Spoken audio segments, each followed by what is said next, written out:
SiriusXM keeps truck drivers informed and entertained with coast-to-coast coverage across the U.S. and Canada. Listen to what you love from anywhere on the road with 24/7 ad-free music plus sports, news, talk, and comedy. Hear your favorites on every haul for just $6.06 a month. Sign up at SiriusXMFleet.com.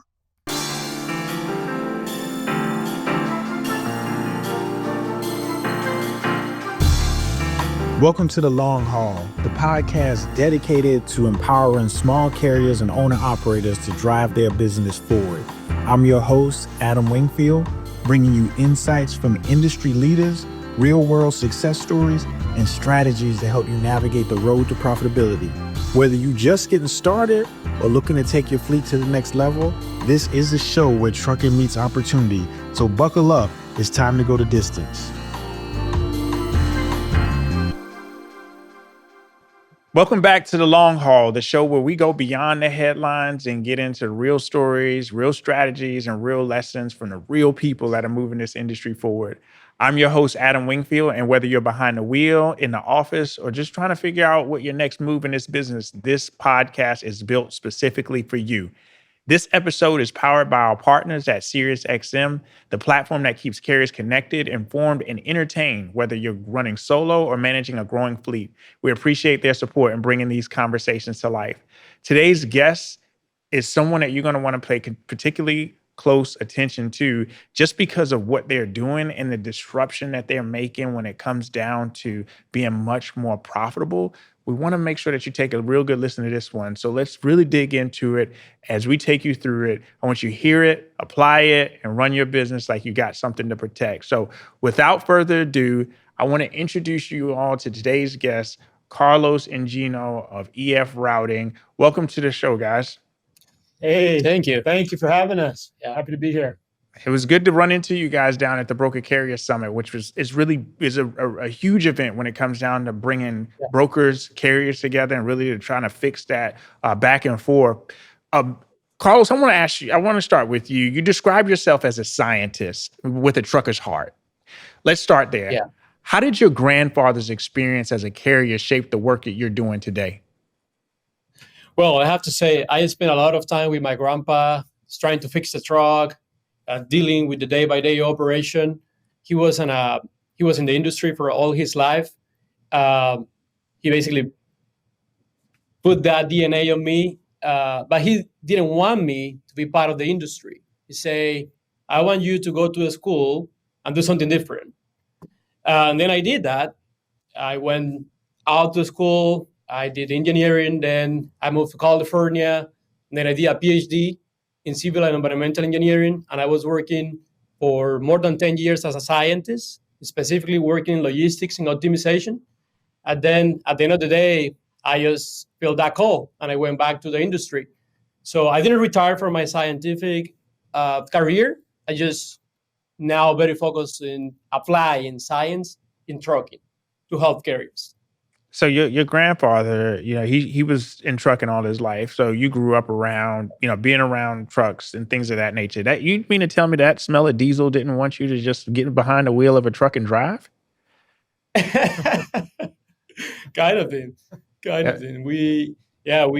really love it to be around him, just like cover loop and fixing the truck with him and dealing with the drivers, and I had a really good time doing that. So you went got your PhD, and science was your thing. You became a scientist when it came down to it.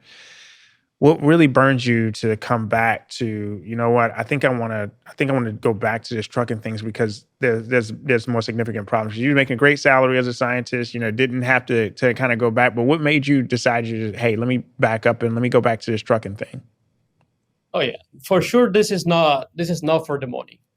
I'm gonna tell you what happened in that moment. I was working in different projects with the government of California. We were trying to make electric trucks profitable.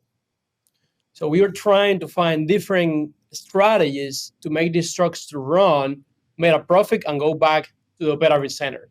But they have a problem, which is the limited range they have. They cannot run that far, and then charging those batteries it takes at least 90 minutes to get like 80% of the capacity of the battery. So it was a real challenge. So during that process, I was in touch with a lot of carriers. And then in one particular call, it really changed everything. It was this call from a driver from Miami.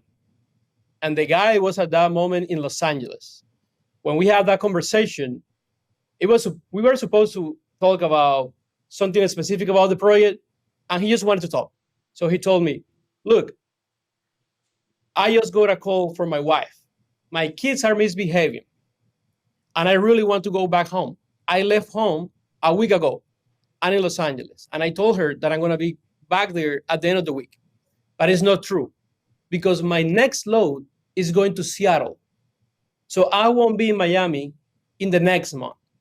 That's the truth. I wish I could have a better work-life balance. I wish I could go home more often, but I cannot. And then that was the end of the conversation. Honestly, after that, it was not much to talk with this guy. And then I was thinking, like, I think we have in science, in particular, in the work that I was doing, something that can help these people. And obviously, I identify with the industry because of my background with my grandpa.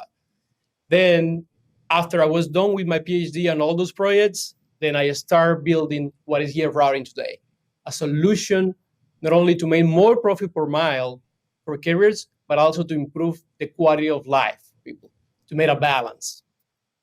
That's what it is.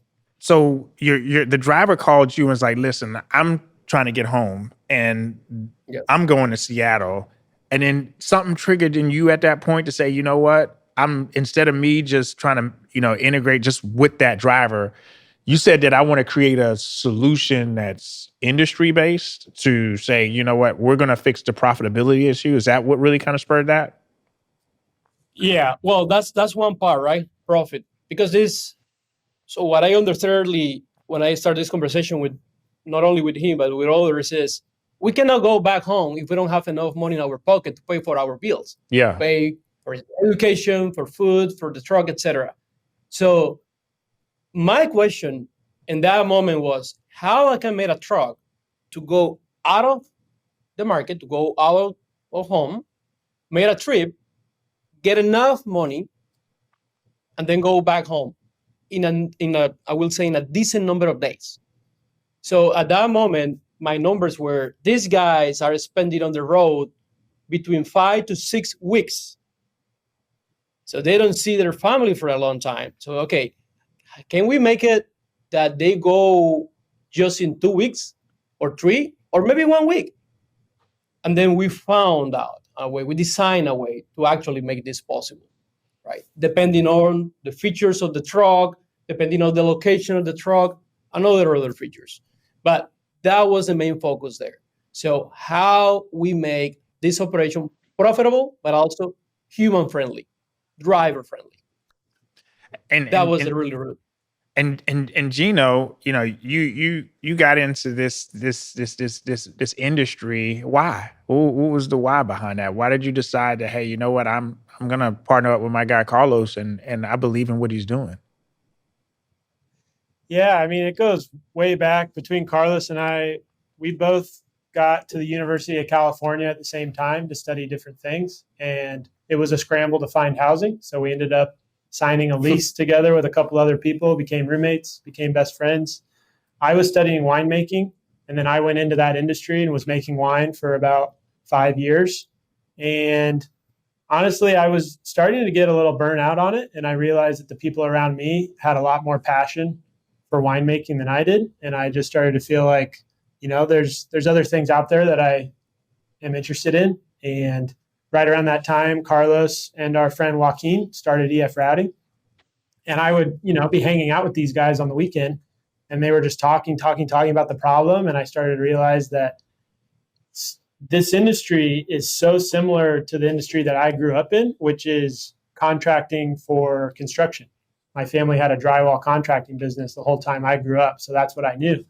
And when they were talking about it, I was like, oh, I know this. This makes total sense. You got to handle your different customers. You got to make the contracts happen. You got to stay profitable. It was all totally made sense. And it just all started to click. I was like, I really want to be a part of this. So that's when I jumped on board and haven't looked back. So, and then I have to say that, so Gino in particular is one of these persons that have a huge sense of empathy. And in this industry, empathy is needed. 100%. So it was a perfect fit to join the team. And since then, we have been best friends for a long time. And now we are also partners in this. And I think that you mentioned empathy, and one of the things that, when it comes down to cost, that's one of the most, it is one of the most frustrating things for an owner operator and a carrier is the continuous amount of cost, the cost structure, the thin margins that they see on their behalf. So when solutions are put in place, it's important to identify what those costs are going to be, what the return on investment is going to be.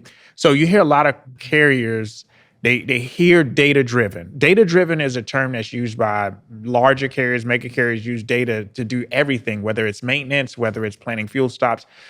And immediately you think it's just for big fleets. Can you break down how data and routing science, because efRouting has created an ecosystem of routing science to be able to help make smarter decisions. So I want you to break down how data and routing science actually help small carriers win. Okay, that's a really good question. I'm going to simplify in one thing, which is making better decisions. It's all about making better decisions. So the spot market is a fragmented market. It's really hard to make decisions because you don't have all the information that you need together. So you have to collect that information, put it together, process it. And then after you process that, you can find in the way that we like to see it, two things. You want to know what are the good opportunities, and you also want to know the places that are not good for you, even if they look good. And when I say that it's very common that sometimes we send truckers or dispatchers send trucks to places where it's very easy to get in, right? Because it is an appealing rate. But then when you're trying to get out, you realize that wasn't a bad idea. Because either the loads that are leaving that place are paying bad, or there is no load, so you have to move empty, right? Those are the places you want to avoid. But honestly, if you are in the day trying to dispatch a truck, you have called 50 different brokers, you are not getting loaded, and all of a sudden there is a really good rate here, you're going to take it, right? This is how complex is this operation, right? Now, we can flip the coin a little bit and see, well, maybe I'm sending the truck to the wrong place. I'm not going to make that money, all the money that I was expecting to make it in one lane. But if I combine this good lane with this other good lane, now I have a round trip that is making sense. Yeah. Right. And we are very focused on that, helping truckers to find those really good places. It's not only about running one lane, it's about running multiple lanes that are good, right? Gino can explain a little bit more about that because it's very common and he deals with this every single day. So, go ahead. No, I mean, I think you pretty much summed it up in terms of data for an owner operator. The spot market, there's a lot of data. There's people analyzing it and putting out rate information, but there's not a lot of places an owner operator can go to just say, tell me where I need to go. Tell me which loads I need to take, and that's what we do. There is something that happens very often with these guys is when we are on the phone with them, interacting with them, they say, oh, I have been running the same lane for 10 years. And I realize that now it's not working anymore. I say, well, yeah, because the market is changing all the time. But when you are not exploring the market, there are actually many other good lanes out there, but you don't know that they exist. Because having that visibility is very hard. And that was the first problem that we wanted to solve, make that visible. And so you say, this is, I will say, a privilege for large companies, but what about for the small carrier? So first of all, we want to give them that information, but also we want to give that information in a very simple way, in a way that anybody can understand it. Because that's the fair thing to do. That's giving somebody the tool to really do a better job. That's how data is related. So let's talk a little bit about deadhead. You mentioned that just a few minutes ago. Like, hey, typically a dispatcher or owner operator that may not know, may be new to routing themselves, may put their truck into an area where it looks good going in. It's like a pot of gold. It looks good going in, but then coming out, we talk about the Miami, Floridas of the world or the Maines of the world. When you go into these areas, you're going into them really, really hot. But when you're struggling to come out of them, it's a decision that you start questioning yourself about. You said before that chasing a high paying load isn't always a smart play.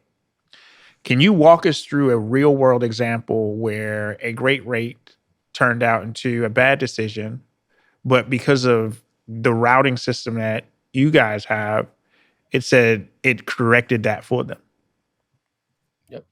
Yeah, I think we were just looking at an example actually. So, and you were just mentioning the Miami. So, we have a customer who ran a route out of Indianapolis, and we did a side by side. So, one dispatcher just did what they've been doing, and another dispatcher followed our route plan. So, the first dispatcher left Indianapolis, sent the truck to Miami because they got a rate better than they've ever gotten to Miami. They thought, you know what? We're making so much profit on this. It doesn't matter. We know we're going to lose money getting out of Miami, but I'm sure we're going to make money in the long run on this route. They sent the truck to Miami, great rate. Then the truck sat in Miami for 2 days before it got loaded out with a terrible rate. So not only was it not making money just by the rate, it also lost money by the 2 days they paid the driver to sit there. Took it from Miami back to Georgia. I think it went up to Cincinnati, and then Cincinnati back to Indianapolis. Total mileage and total rate per mile ended up being like right over break even for them, like $235 per mile, including the day. The other dispatcher used our route plan and went from Indianapolis to Georgia, and then stayed in the Southeast, went South Carolina. I think their last 2 loads were up to Pennsylvania and back to Indianapolis. Really similar total mileage, but because of the lack of deadhead, because they weren't waiting and they were just getting into a city, out of a city loaded, even though the rate per miles per each load might not have been as high, their total rate per mile was $265. So that's an extra, 20, 30 cents per mile. Exactly. That's profit for them on that route. And that's what our system does. It says, hey, going to Atlanta instead of Miami, it's less total revenue. So your dispatcher might not think it's as good because maybe they get a commission on total revenue, but It was the better decision because obviously going to Florida is a really risky move. No, so that's a great point because like you're discussing like using tri-haul type mentalities or going in and adding additional stops to go ahead and improve that profitability side. So just in your customer base and just in your client base, what are some of the common mistakes you see owner operators that make when they're picking loads that could be avoided with using EF routing as an example? I think one of the main mistakes that I observed day by day in this operation is having no plan.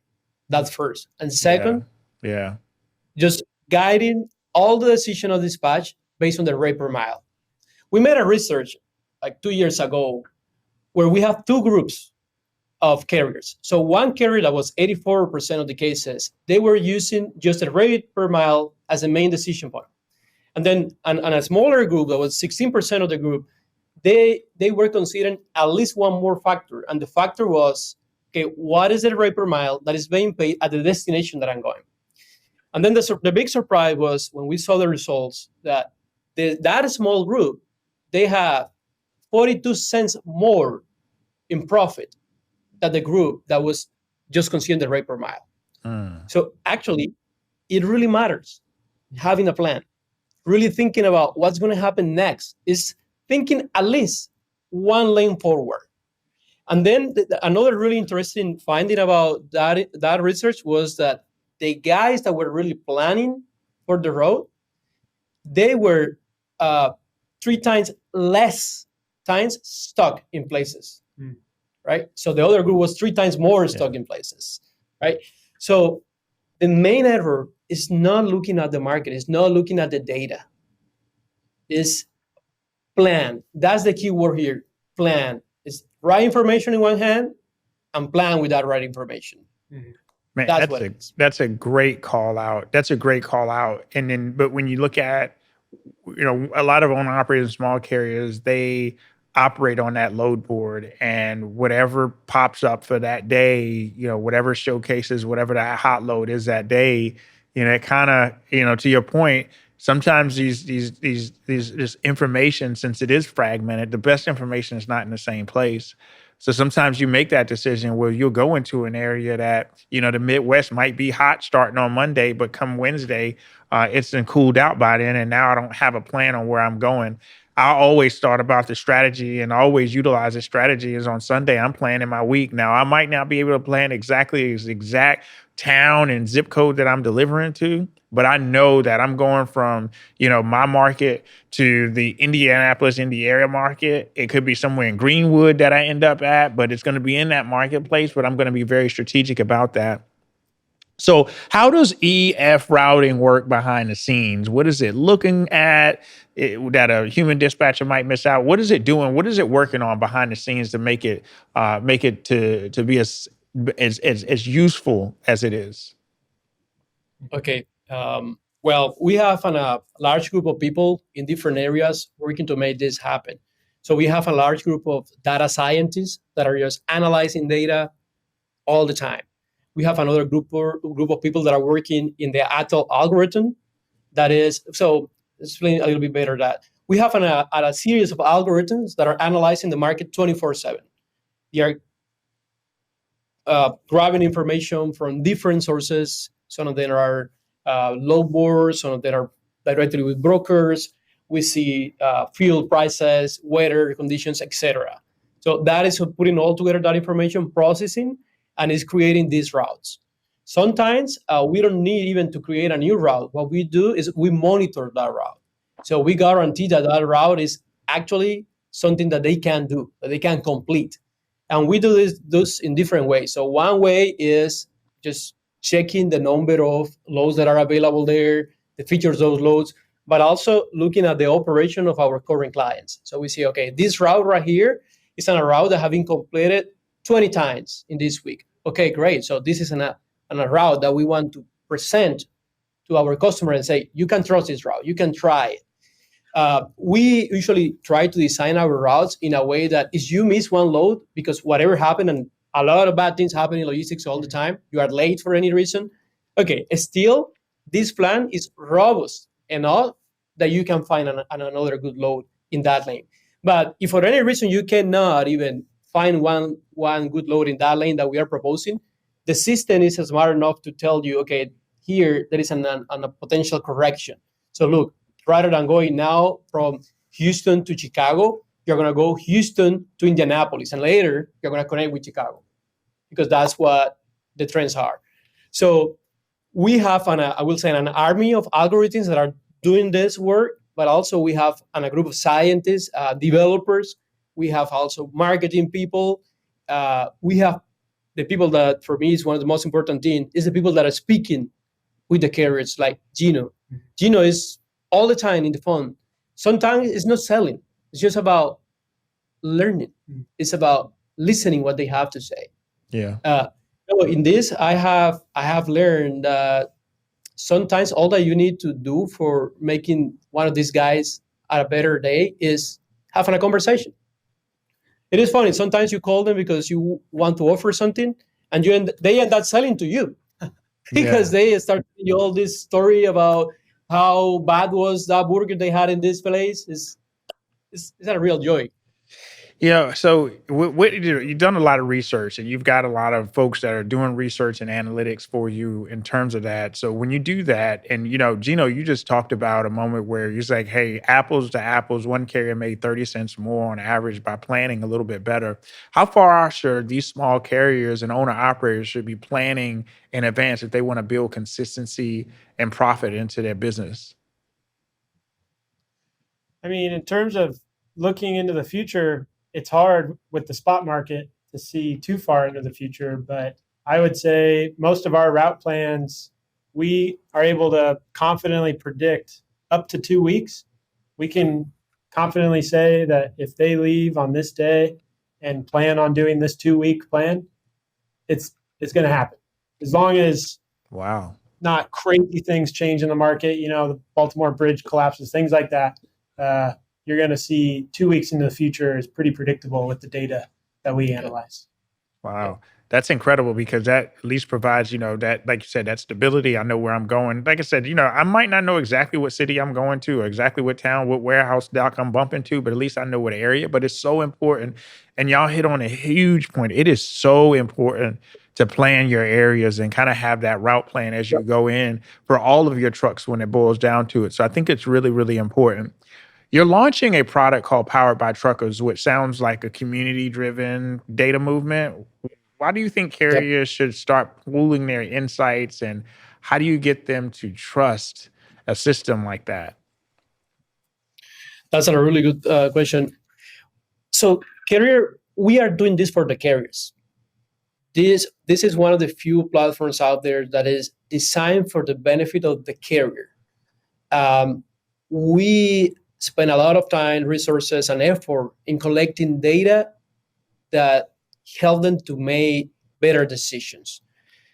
We want to change a little bit the way we are doing this. We want to do it by the power of the community. And they are doing an effort to make this community great, and we want to also honor that. So they send information to us about their experiences. For example, what is the experience they have with a broker or in a warehouse or the rate confirmation. We don't need to know all the details in the rate confirmation. What we need is legit information about a transaction that happened. That information is going to be used and processed for the benefit of the whole community. And because of that, they get a discount in our service. They get up to 60% discount in the cost of using this platform. So honestly, if in the future we find a way to offer this for free, I will do it because this is genuinely made for them. Yeah. We don't think there is a better way to take this project to the best that could be that empower our community. So they can start now looking at our rates, and they are experts. Somebody that have been running in this truck in this industry for at least 2-3 years, they will really know about this. So when they go to our platform, they will see the rates, they will see the routes, and they will realize that it really makes sense. We are 100% transparent. So when we don't have information about on a lane, we don't post it. We prefer to say we don't have the information because then we are going to mislead somebody to make a decision that is going to end up wrong. So we want to increase the number of data points that we have. We already process like 10 million data points per day. But in this business, more, it means better. It's better, So better data. that's it. Yeah. Yeah. You talking about data and, shifting a little bit about broker vetting. You guys are building a tool as well to help carriers avoid bad broker partnerships. How bad is that problem, from what you guys are seeing on your back end, and, how will this help level that playing field out? Yeah, I mean, I would say the problem is pretty huge, especially on the load boards, just the amount of fraud that the legitimate carriers have to navigate through. One of the first things we did when we started trying to bring all of the loads together into one place was create a system that at least removes duplicate loads and tries to focus on removing loads that we identify as likely to be from a double broker. So that was the first thing, and that's when we really realized this problem with having to focus on some way of the carriers being able to identify when a broker is legitimate or not, and be able to share that information back with the community. We all know about freight guards and things, and brokers have a great multitude of tools to identify carriers and vet them. But I mean, carriers need to have confidence when they're booking a load that the broker they're booking with, owns that load and is legitimate. So we're trying to build that system where they have that same sort of wealth of knowledge that brokers have. So with that, I think it would, really balance out the playing field. No, that's awesome. That's awesome. And then you're bringing this collectively within community, which I think is great. So, what excites you both most about the future of EF routing? I mean, how do you see it transforming small fleets, owner operators? Let's just talk about the next 12 months.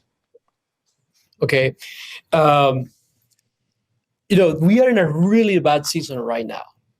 The rate per mile is going really down. And unfortunately, we believe that it's going to be like that for a long period. I want to see more people that were about to leave their business or they are really struggling, that thanks to EF routing, now they have a better operation. I want to have the opportunity to help as many people as I can.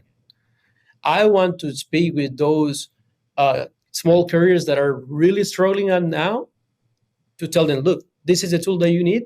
Please use it. Let me help you to show you how I can put science and data at your service. And all that we want is to create this big community of people that are really taking advantage of this and make them happy. I already made this decision of changing my career, joining the industry, and I'm not doing this for money. This is more than a joy for me to do this. It's my sense of community for doing this. EF routing, what we have now, is just the beginning. We want to take this way forward. We want to make the job of these guys as simple as possible, as enjoyable as possible. So one day we are going to have a system that is able to book the whole plan, the whole week of operation for these guys with one click. That's where we want to go. We hope it's not going to happen that far in time. At the moment, in the short term, we are signing some partnership with different factoring companies that offer fair rates to our carriers. We are really invested now in a project called the Fuel Optimizer, where we are helping carriers to reduce the cost of operation, in particular, the cost of fuel, which is the biggest operative cost they have. I tell you something. So there are companies, the difference between the cost for gas they have in comparison with others, it could be even $1. That's not a huge difference. If we are able to reduce the cost of fuel in 30 cents per gallon, maybe that carrier that was going out of business, now it can keep in business because those 30 cents, it really matters here. This is a business of cents. 30 cents less, which is what we are observing in our system now, just by deciding better. It isn't a huge impact in their budget. So that project right now is going really well. We just launched an app for that. We are not committed only with a fuel card because people sometimes think about this. Oh, you are trying just to sell me on a fuel card. No, we have on a fuel card. But in fact, if you have a better discount than our fuel card, what we do is we connect your fuel card with our system. It's not about, because our end goal is not selling our fuel card. Our end goal is helping you, our business is helping you to reduce your fuel cost. Yeah. And we are doing that pretty good now. And we want to keep doing that. Even more in this really tight season. Rate is not improving, but you can reduce your cost. Control what you can control. Control what you can control, right? Control your expenses, and those are the most important things that you can focus on.